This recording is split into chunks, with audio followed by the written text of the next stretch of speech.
Past tense क्या होता है, इसे हम हिंदी में भूतकाल बोलते हैं। और इसकी पहचान क्या होती है, देखो इसकी पहचान बता देता हूँ मैं। अगर आपने मेरा फर्स्ट वीडियो नहीं देखा तो देख लीजिए, उसमें मैंने प्रेजेंट टेंस के बारे में बताया था। इसमें है पास्ट टेंस। तो इसकी पहचान क्या है, देखो इसकी पहचान है वाक्य के अंत में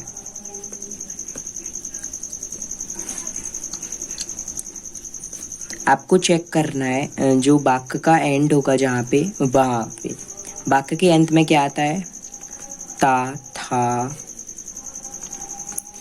कॉमा, ती, थी, ते, थे, या फिर क्या आ सकता है, आ, ई, ए इत्यादि शब्द आ सकते हैं। इत्यादि शब्द आ सकते हैं।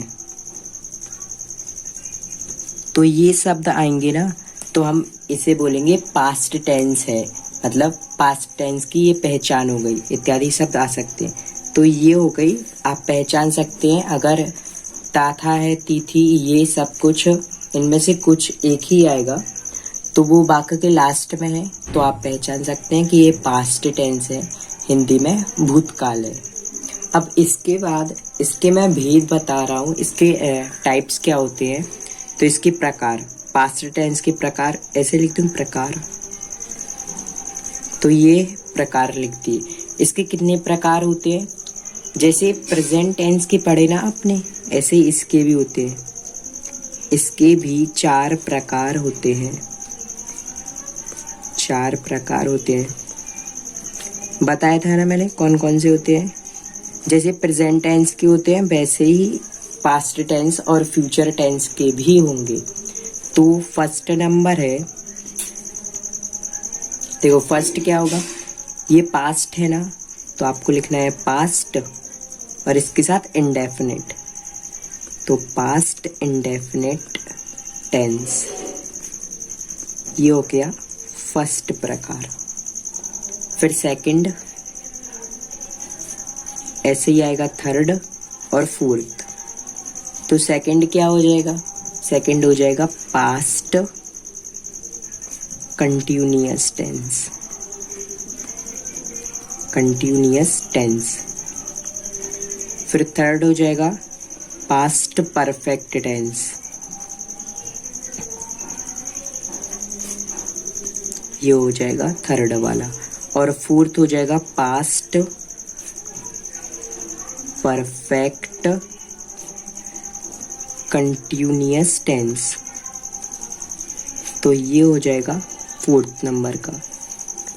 तो ये 4 प्रकार हो गए। अब इसका फर्स्ट नंबर का प्रकार है पास्ट इंडेफिनिट टेंस, इसके बारे में हम पढ़ेंगे।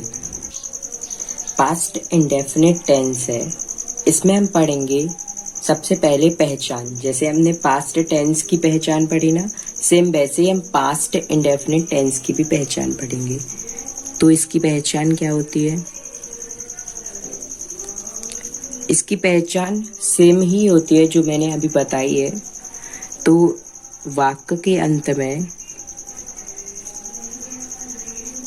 लास्ट से ही चेक करना होता है, किसी भी आप पहचान करेंगे सेंटेंस की तो लास्ट से ही। ऐसे ही लिख रहा हूं मैं, वाक्य के अंत में ता, था, कॉमा, ती, थी, कॉमा, ते, थे, या फिर क्या आ सकता है, आ। जैसे आपके पास सेंटेंस है अचानक मौसम बदला, तो पीछे आ रहा है ना आ, वो मैं आपको बताऊंगा आगे। अभी तो पहचान देख लेते, आ, ई, ए इत्यादि शब्द आ सकते हैं। तो ये हो गई पहचान। फिर इसके बाद क्या आएगी, इसके बाद आएगा सहायक क्रिया। तो सहायक क्रिया क्या होगी इसमें? इसमें सहायक क्रिया होगी डिड, DID, ये होगी डिड। तो ये हो गई पहचान, फिर सहायक क्रिया, फिर आपको पता है कि नियम, तो यहाँ पे लिख रहा हूँ मैं नियम। सिंपल सा नियम है, जैसा प्रेजेंट टेंस का था। आपको लिखना होता है सबसे पहले कर्ता, फिर सहायक क्रिया, तो कर्ता हो गया प्लस सहायक क्रिया हो गई प्लस क्रिया।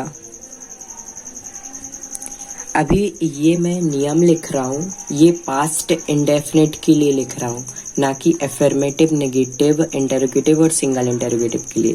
ठीक है, ये पूरे पास्ट इंडेफिनिट टेंस के लिए लिख रहा हूँ। तो इसमें मैं क्रिया की किसी भी फॉर्म का यहाँ पे लिख नहीं रहा हूँ, मतलब बता नहीं रहा हूँ। तो कर्ता सहायक क्रिया प्लस क्रिया प्लस कर्म प्लस अन्य, तो ये हो जाएगा इसका नियम।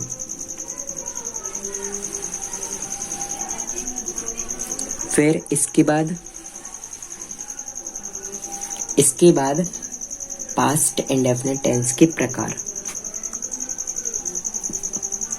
यहाँ पे लिख रहा हूँ प्रकार। फर्स्ट नंबर है, पहले यहाँ पे नंबर्स लिख लेता हूँ, फर्स्ट, सेकंड, थर्ड, फोर्थ। तो फर्स्ट है affirmative sentences. Affirmative sentences. Second होता है नेगेटिव सेंटेंसेस, और थर्ड होता है सिंगल इंटेरोगेटिव सेंटेंसेस।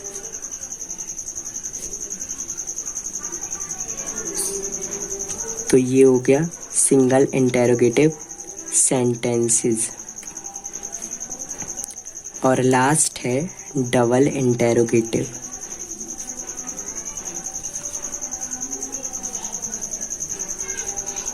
तो ये डबल इंटेरोगेटिव हो जाएगा। तो आपको ये सीक्वेंस से पढ़ने, फर्स्ट नंबर हम पढ़ेंगे अफर्मेटिव। ठीक है, तो अफर्मेटिव सेंटेंस पढ़ते हैं पहले। फिर अब है इसका अफर्मेटिव सेंटेंसेस। फर्स्ट नंबर इसका प्रकार है, तो इसकी पहचान पहले तो, इसकी पहचान तो ये सेम ही रहेगी। तो इसकी पहचान क्या होगी? वाक्य के अंत में आएगा, मतलब वाक्य के लास्ट में क्या आएगा? ता, था, कॉमा ती, थी, कॉमा ते, थे, कॉमा आ, ई, ए आदि शब्द आते हैं। तो इसे बोलते हैं हम अफर्मेटिव सेंटेंसेस पास्ट इंडेफिनिट के। ठीक है, फिर इसके बाद पहचान तो हो गई ना, पहचान के बाद आएगा सहायक क्रिया। तो सहायक क्रिया लिख रहा हूं यहाँ पे। सहायक क्रिया क्या आएगी? इसमें क्या होगा? इसमें पहले तो आपको बता दिया मैंने कि पास्ट में डिड का प्रयोग होता है, बट यहाँ पे है अफर्मेटिव सेंटेंसेस। तो क्या होता है अफर्मेटिव सेंटेंसेस में? यहाँ पे सहायक क्रिया में लिख रहा हूं मैं। अफर्मेटिव सेंटेंसेस में क्रिया की सेकंड फॉर्म, ऐसे लिख दे रहा हूं, क्रिया की सेकंड फॉर्म का प्रयोग करते हैं तथा अन्य किसी भी सहायक क्रिया का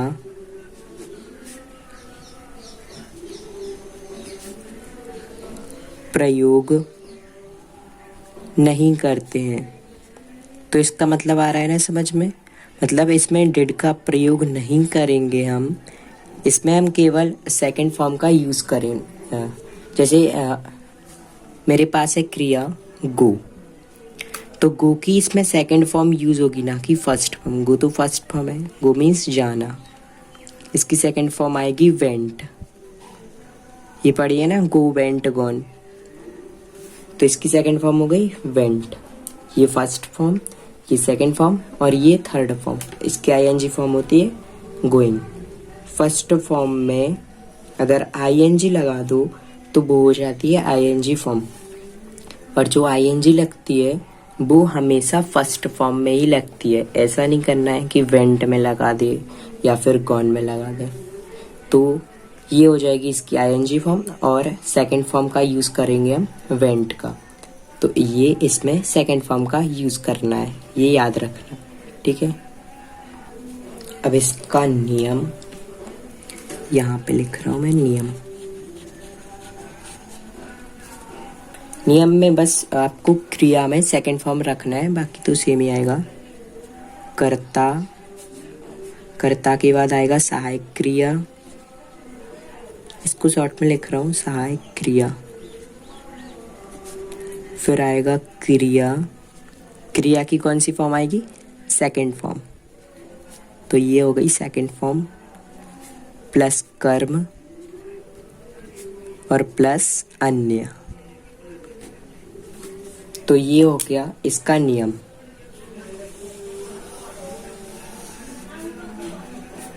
फिर इसके बाद क्या करना है, कुछ एग्जाम्पल्स बता रहा हूँ मैं, देखो एग्जाम्पल्स।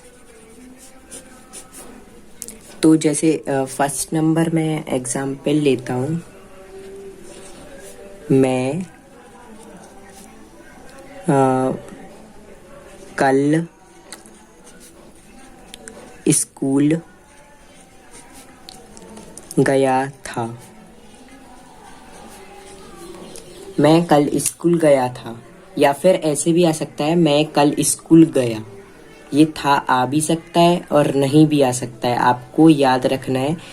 ये मैंने लिखा है यहाँ पे नियम, वाक्य के अंत में ता था ती थी ते थे, या फिर ए या आ। देखो गया, इसमें आ रहा है ना, तो आ तो आ रहा है ना, तो ये हो जाएगा अफर्मेटिव सेंटेंसेस और पास्ट इंडेफिनिट का। ये था मैंने इसलिए नहीं लिखा यहाँ पे, क्योंकि ये ज़रूरी नहीं है कि हर बार यहाँ पे था आए, आ भी सकता है और नहीं भी आ सकता है, इसीलिए मैंने इसमें पहचान में नहीं लिखा। अब देखो इसको कैसे हम बनाएंगे। सबसे पहले मैं, करता है, कर्ता की स्पेलिंग आई, मतलब यहाँ पे मैं है तो मैं की स्पेलिंग आई।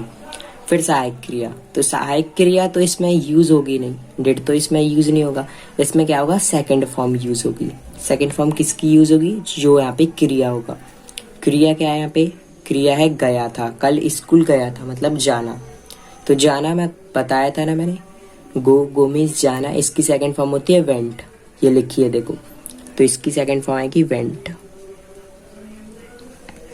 ये कहाँ गया था, स्कूल, तो टू स्कूल। और कल गया था, तो कल की स्पेलिंग टुमारो नहीं आएगी, क्योंकि यहाँ पे फ्यूचर नहीं है। कल की स्पेलिंग जो बीत गया है कल, मतलब जो निकल चुका है, उसकी आएगी एस्टरडे। तो ये हो गया सेंटेंस फर्स्ट एग्जाम्पल। अब सेकंड एग्जाम्पल ले रहा हूँ मैं, कल मैं बाजार गया। कल मैं बाजार गया। अब देखो इसे कैसे पता करेंगे कि ये पास्ट है कि नहीं। देखो पीछे देखो आप, वाक्य के लास्ट में देखो, वाक्य के अंत में क्या है, या में आ रहा है, या फिर आप या भी लिख सकते हैं, यहाँ पे ऐसा भी कर सकते हैं। तो इसमें आ रहा है ना या, तो ये हो गया पास्ट इंडेफिनिट का अफर्मेटिव सेंटेंसेस। तो अफर्मेटिव कैसे होगा, क्योंकि इसमें ना तो नॉट दिखाई दे रहा है ना कोई प्रश्नवाचक शब्द है, तो ये अफर्मेटिव हो गया। तो कल की स्पेलिंग ये हम लास्ट में लिखेंगे, जैसे यहाँ पे लिखी मैं। कर्ता की स्पेलिंग सबसे पहले तो आई, फिर गया, गया मतलब जाना, इसकी सेकंड फॉर्म होती है वेंट। तो आई वेंट कहाँ पे, बाजार, तो आई वेंट टू मार्केट। और कल गया था ना, तो कल की स्पेलिंग, जो निकल चुका है कल उसकी स्पेलिंग होती है एस्टरडे। आने वाले कल की होती है टुमारो। यहाँ पे बता भी देता हूँ, आने वाला कल, जो कल आएगा, आने वाला कल की स्पेलिंग टुमारो। और बीता हुआ कल, बीता हुआ कल की स्पेलिंग एस्टरडे, YESTERDAY। ठीक है। नेक्स्ट पढ़ेंगे हम नेगेटिव सेंटेंसेस। तो नेगेटिव सेंटेंसेस में सबसे पहले इसकी पहचान क्या होगी। देखो इसकी पहचान बता रहा हूँ मैं पहले। इसमें बस नॉट आता है बीच में, बाकी का तो सेम ही रहता है जैसे आपने अफर्मेटिव सेंटेंसेस में पढ़ा है। तो इसकी पहचान लिख रहा हूँ मैं, वाक्य के अंत में वही सारा कुछ जो अभी तक लिखा है। ता था, जल्दी से लिख ले रहा हूँ, ती थी, ते थे,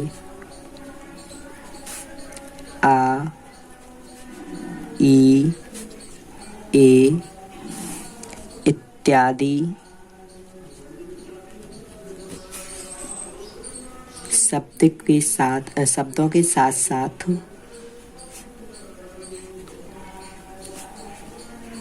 क्या आएगा इसमें, के साथ साथ नहीं शब्द का प्रयोग होता है। नहीं शब्द का प्रयोग वाक्य में होता है। मतलब वाक्य में कहीं भी एक जगह पर नहीं लिखा होगा तो आप समझ जाना इसे नेगेटिव सेंटेंसेस बोलेंगे। नहीं शब्द का प्रयोग वाक्य में होता है। तो ये हो जाएगी पहचान नेगेटिव सेंटेंसेस की। इसके बाद पहचान के बाद हम पढ़ते हैं सहायक क्रिया। तो इसकी सहायक क्रिया क्या है कि इसमें वही सहायक क्रिया यूज होगी जो मैं आपको बता चुका हूँ, पास्ट इंडेफिनिट। इसमें डिड थी ना सहायक क्रिया, और इसमें आएगी नहीं की स्पेलिंग नॉट। तो इसमें डिड, और अगर नॉट होगा मतलब नहीं होगा, जो कि होगा नेगेटिव में, तो आपको डिड के साथ लिखना होगा नॉट। तो सहायक क्रिया हो जाएगी डिड नॉट। इसको मैंने ब्रैकेट में लिखा है। ठीक है। तो ये पहचान हो गई, सहायक क्रिया हो गई। इसके बाद क्या होगा, इसका नियम आएगा। तो नियम कैसा रहेगा, सबसे पहले कर्ता, फिर सहायक क्रिया। तो कर्ता प्लस सहायक क्रिया हो गई, प्लस क्रिया की कौन सी फॉर्म आएगी, क्रिया की फर्स्ट ही फॉर्म रहेगी। या फिर आप ऐसा करो, ये नॉट नहीं लिखा ना मैंने, ये नॉट लिख लेते हैं पहले। कर्ता प्लस सहायक क्रिया प्लस अगर नॉट है मतलब नहीं है तो ये नॉट आएगा। फिर इसके बाद आएगी क्रिया की फॉर्म, फर्स्ट फॉर्म, क्रिया की फर्स्ट फॉर्म प्लस कर्म आएगा प्लस अन्न आएगा। तो ये हो गया इसका नियम, यही इसमें यूज होगा।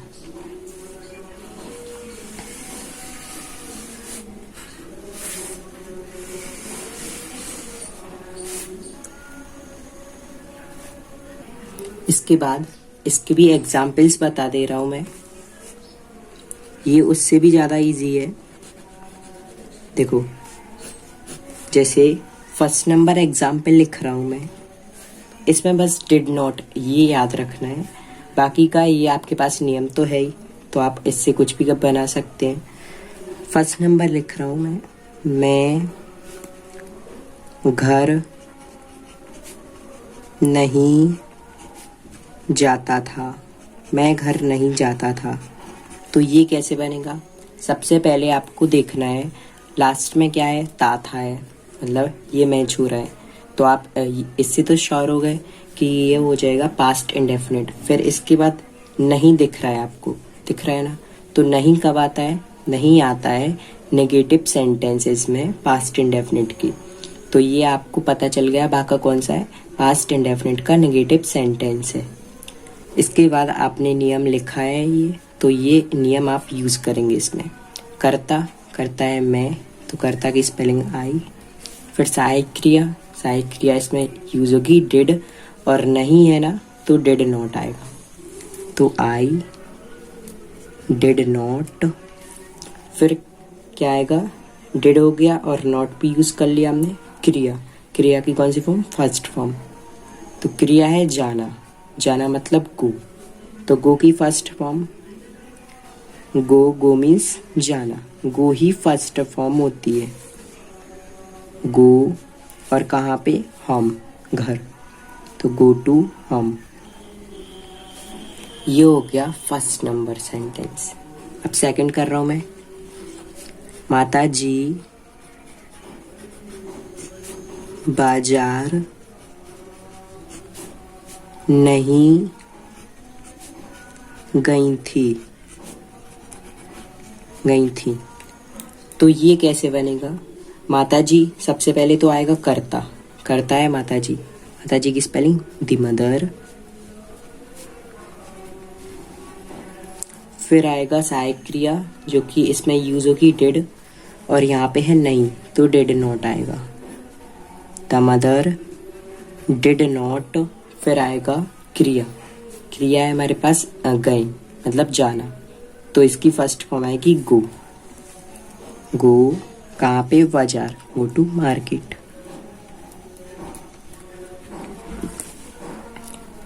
तीसरा ले रहा हूं, यात्री बस का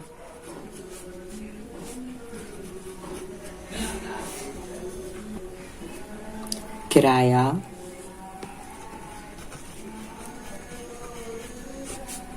नहीं देते थे, यात्री बस का किराया नहीं देते थे।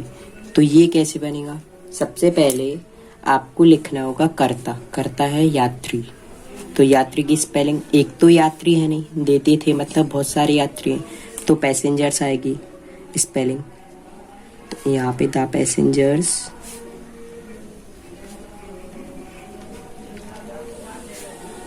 और यहाँ पे देना की स्पेलिंग आएगा पे करना, मतलब किसी को आप पे करते हैं ना, ऐसे ही यहाँ पे आएगा पे, ते पैसे, ये स्पेलिंग भी लिख दे रहा हूँ।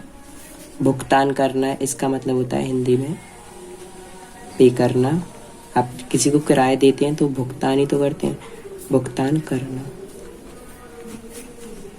द पैसेंजर्स नहीं है तो डिड नॉट। इसमें ये अच्छा है कि सिंगुलर हो चाहे प्लूरल हो, आपको डिड ही यूज कर लेना है, तो डिड नॉट। फिर क्रिया आएगी है ना, पे, तो फर्स्ट फॉर्म पे की पे ही होती है, सेकंड और थर्ड फॉर्म भी बता दे रहा हूँ, पेड, पेड, ये सेकंड फॉर्म, ये थर्ड फॉर्म। और इसमें आप फर्स्ट फॉर्म में आईएनजी लगाएंगे तो ये ING form paying. The passengers did not pay, ये फर्स्ट फॉर्म आएगी। फिर कर्म, बस का किराया, तो आपके पास ये तो हो गई, नहीं देते थे, डिड नॉट पे, क्या नहीं देते थे, बस का किराया, तो किराया की स्पेलिंग द रेंट, काय का, बस का, ऑफ बस। तो ये हो गया थर्ड नंबर। अब लास्ट लिख रहा हूं मैं 4 नंबर। अमन रात में खाना नहीं खाता था। अमन रात में खाना नहीं खाता था, तो ये तो बहुत इजी है, ये कैसे बनेगा, करता आएगा अमन,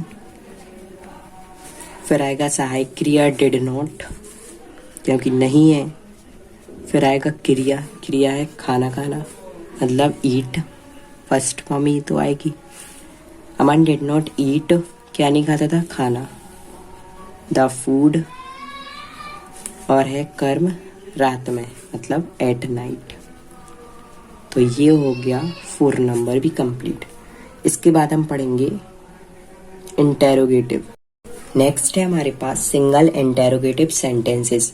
तो इसमें सबसे पहले लिख दे रहा हूं मैं पहचान। देखो इसमें क्या पहचान होगी, वाक्य के लास्ट में तो जो आता है वही आएगा। वाक्य के अंत में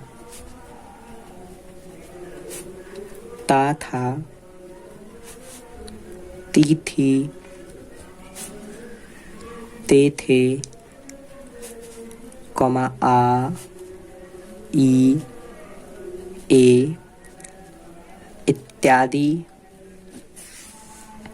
शब्दों के साथ साथ, मतलब ये तो आएंगे, इसके साथ क्या आएगा, शब्दों के साथ साथ वाक्य के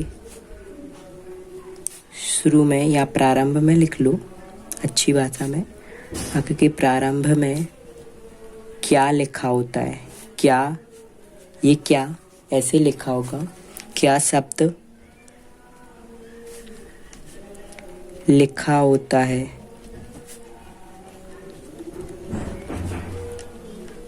तो इसे बोलेंगे हम सिंगल इंटेरोगेटिव सेंटेंसेस। ये क्या लिखा होगा, और क्या की स्पेलिंग और व्हाट नहीं लिखेंगे, इसकी स्पेलिंग आए, मतलब इसकी जो हम इसका सेंटेंस बनाएंगे इसकी स्पेलिंग हम सहायक क्रिया लिखेंगे। सहायक क्रिया है हमारे पास डिड, तो इसकी स्पेलिंग आएगी डिड। ठीक है, इसके बाद सहायक क्रिया, सहायक क्रिया वही यूज होनी है डिड, तो यहाँ पे लिख रहा हूं मैं डिड। और अगर नॉट आए, मतलब नहीं आए, नहीं आए, तब नॉट का प्रयोग। अगर नहीं आ जाए वाक्य में तो डिड के साथ आपको नॉट रख देना है, जैसे नेगेटिव में करते थे ना वैसे ही। तो यहाँ पे डिड नॉट हो जाएगा। अब है इसके बाद नियम। तो नियम में आपको और क्लियर हो जाएगा। देखो मैं क्या बोल रहा हूँ। सबसे पहले तो नियम में आपको बनाना है सहायक क्रिया। सेंटेंस बनाएंगे ना, तो पहले तो अंग्रेजी बनाएंगे सहायक क्रिया की। फिर सहायक क्रिया के बाद क्या आएगा, देखो सहायक क्रिया हो जाएगा, फिर आएगा कर्ता। फिर कर्ता के बाद क्या होगा, अगर वाक्य में आए नॉट, मतलब नहीं आ जाए, तो ब्रैकेट में मैंने नॉट भी लिख दिया। तो कर्ता प्लस नॉट, फिर इसके बाद आएगा क्रिया। और क्रिया की कौन सी फॉर्म यूज करना है, फर्स्ट फॉर्म, प्लस कर्म प्लस अन्य। और इसमें आपको क्या करना है, लास्ट में क्वेश्चन मार्क रख देना है, नहीं तो सेंटेंस में आपको ये कम नंबर दिए जाएंगे पेपर में। तो ये हो गया इसका नियम। अब इसके बाद एग्जाम्पल्स लिख रहा हूं यहाँ पे। तो फर्स्ट नंबर एग्जाम्पल है, क्या चिड़िया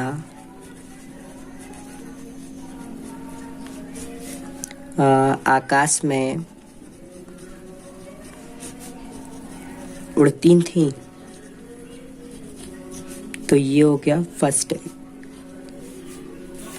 तो ये कैसे बनेगा, सबसे पहले सहायक क्रिया, और आगे बताया था ना मैंने क्या आएगा, देखो आया ना क्या। ये आपको सारे वाक्य में ऐसे ही आगे क्या मिलेगा, जो भी सिंगल इंटेरोगेटिव होंगे। तो क्या की स्पेलिंग आपको प्रश्न व्हाट नहीं लिखनी, सहायक क्रिया लिखना है डिड। तो यहाँ पे डिड, फिर उसके बाद करता है चिड़िया, तो दी वर्ड्स। और वाक्य में नहीं तो आया नहीं है तो हम नॉट नहीं लिखेंगे। फिर क्रिया की फर्स्ट फॉर्म, क्रिया है उड़ना, तो फ्लाई। और आकाश में कर्म है ना, इन दी स्काई। फिर है क्वेश्चन मार्क, तो ये क्वेश्चन मार्क हो जाएगा। फिर ऐसे ही हम सेकंड वाला बनाएंगे, तो सेकंड क्या आएगा, क्या विद्यार्थी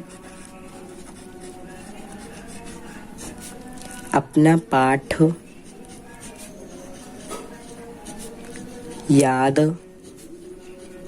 नहीं करते थे। तो ये हो गया सेकंड वाला।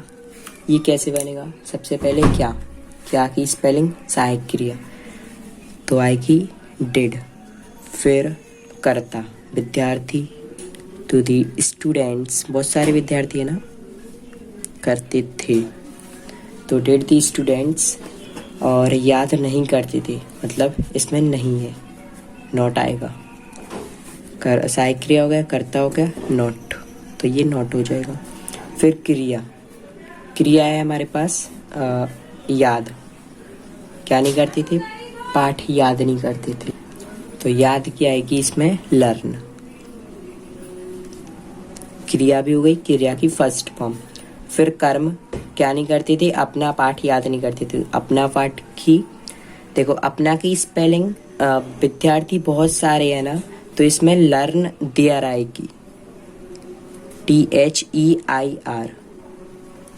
क्या के साथ देखो वह होगा, तो वह के साथ अपना की स्पेलिंग, वह के साथ अपना की स्पेलिंग आएगी हिज, वह के साथ अपना की स्पेलिंग हिज, और वह के साथ अपना की स्पेलिंग हर। हर कब आएगा, जब यहाँ पे होगा लड़की और ये लड़का, मतलब यहाँ पे मेल और यहाँ पे फीमेल होगा तब। और बे होगा, बे के साथ अपना की स्पेलिंग क्या आएगी, देम। और तुम होगा, तो तुम के साथ अपना की स्पेलिंग आएगी योर। और क्या होगा, और फिर आगे जो भी आएगा तो मैं बताता जाऊंगा ऐसे। तो did the students not learn there, और अपना पाठ, तो देयर लेसन्स, पाठ की लेसन्स बहुत सारे हो गए स्टूडेंट्स, तो सब अपने अपने पाठ याद करेंगे ना, तो लर्न देयर लेसन्स, तो बन गया ये वाक्य। फिर थर्ड नंबर यहाँ पे लिख दे रहा हूँ मैं, चोर, क्या तो लिखा नहीं मैंने, क्या चोर रात्रि में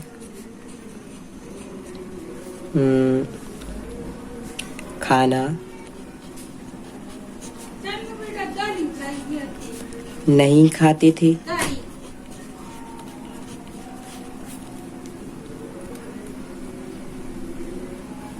तो देखो ये वाला कैसे बनेगा वाक्य, सबसे पहले आपको सहायक क्रिया रखनी है। सहायक क्रिया क्या आएगी इसमें, क्या की स्पेलिंग, तो वो आएगी डिड। फिर चोर क्या है, करता, तो चोर की स्पेलिंग दी थीप्स, THIEVES, तो डिड दी थीप्स। और खाना नहीं खाते थे, तो नहीं खाते थे मतलब नॉट है ना, तो नॉट आ जाएगा। फिर क्रिया आएगी, तो क्रिया है खाना, तो ईट, फर्स्ट फॉर्म का प्रयोग करेंगे। ऐसे ही आप नियम देखते जाओ और यहाँ पे वाक्य बनाते जाओगे। तो did the thieves not eat, फिर क्या है खाना, ऐसे ही देखते जाओ। तो दी फूड, और रात्रि में बचाना, तो एट नाइट, बस हो गया। ऐसे आपको स्टेप बाय स्टेप देखते जाना है, वाक्य में स्पेलिंग ढूंढते जाना है, नियम देखते जाना है, और यहाँ पे लिखते जाना है, वाक्य आपका बन जाएगा। ठीक है। फिर है लास्ट 4 नंबर, मछलियाँ सुबह पानी पीती थी। मछलियाँ सुबह पानी पीती थी, इसके आगे लगा दो क्या मछलियाँ सुबह पानी पीती थी, तो बन गया ये सिंगल इंटेरोगेटिव। सबसे पहले सहायक क्रिया, तो सहायक क्रिया आएगी इसमें डिड, और फिर इसके बाद आएगा करता। करता है मछलियाँ, तो डिड दी फिश। फिश का आप प्लूरल करोगे तो फिश ही आएगा, तो डिड दी फिश। फिर आएगा पीना, मतलब क्रिया, तो यहाँ पे drink. Did the fish drink. पानी की आएगी वाटर, ड्रिंक दी वाटर। और सुबह, तो सुबह की morning. Did the fish drink the water at morning. तो ये हो गया 4th नंबर भी कंप्लीट। ऐसे ही आप कुछ भी बना सकते हैं। अब है नेक्स्ट डबल इंटेरोगेटिव सेंटेंसेस। तो इसकी पहचान पहले तो इसकी पहचान क्या है कि जो अभी तक आई है, वाक्य के अंत में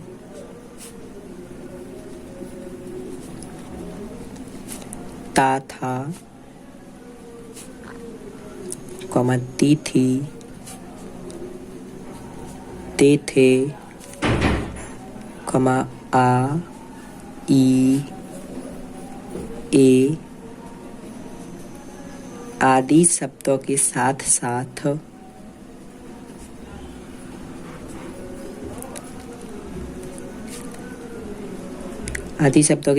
क्या आएगा, इसमें क्या होगा, वाक्य के बीचों बीच, मतलब बीच में कहीं भी आदि शब्दों के साथ साथ एक प्रश्नवाचक शब्द आएगा। तो के साथ साथ यहाँ पे एक नहीं, ऐसे लिख दे रहा हूँ, आदि शब्दों के साथ साथ प्रश्नवाचक शब्द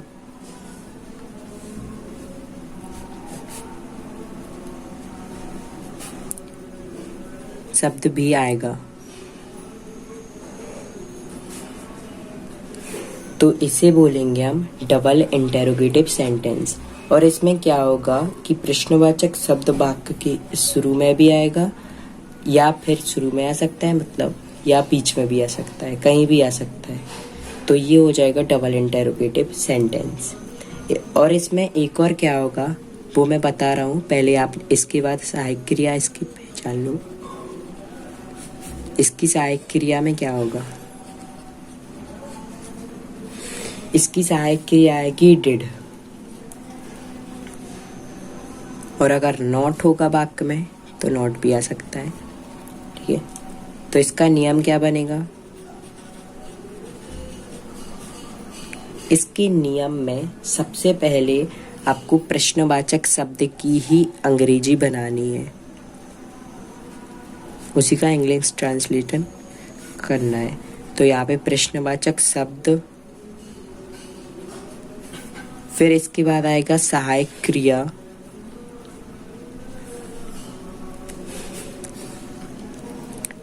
फिर इसके बाद आएगा कर्ता,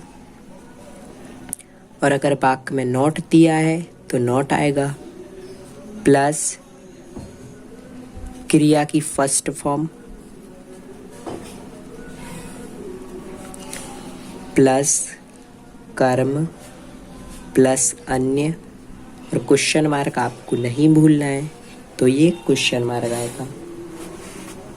इसको आप बॉक्स में क्लोज कर लो।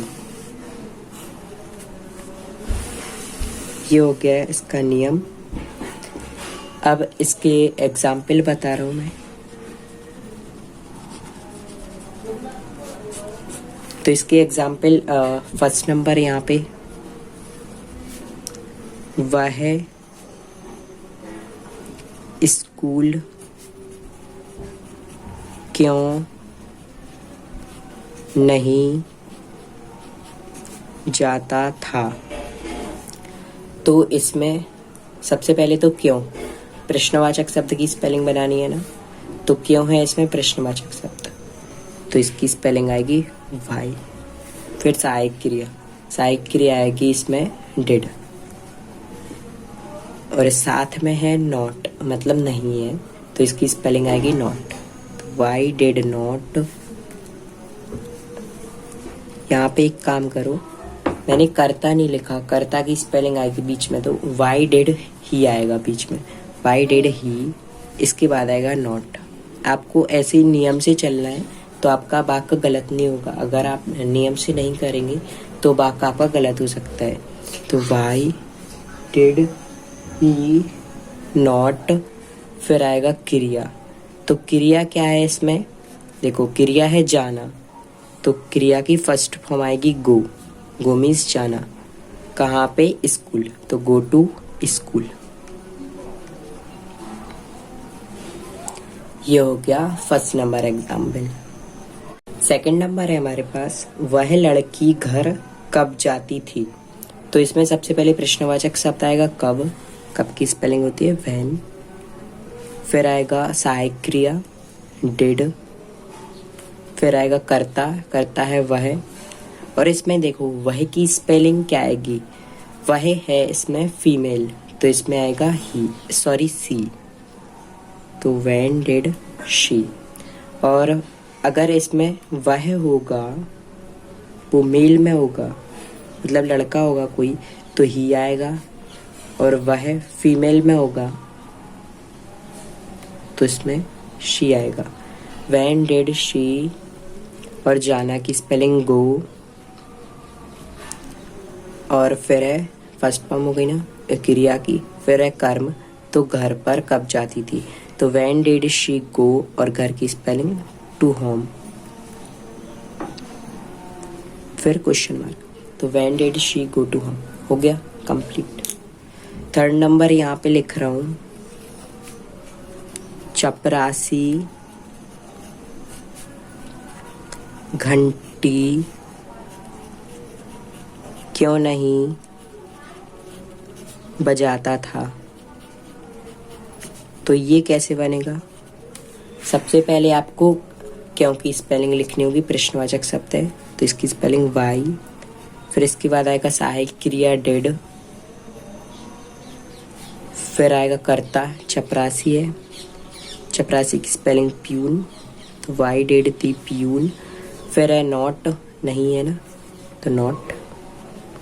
फिर क्रिया की फर्स्ट फॉर्म बजाना, बजाना की स्पेलिंग रिंग, फर्स्ट फॉर्म भी रिंग ही होती है, रिंग रैंग रिंग, तो रिंग रैंग रंग। ये हो गया फर्स्ट फॉर्म रिंग। और घंटी है मतलब वेल, तो रिंग दी वेल। तो ये हो गया थर्ड नंबर। तो ये हो गया डबल इंटरोगेटिव सेंटेंसेस खत्म, और पास्ट इंडेफिनिट भी खत्म हो गया।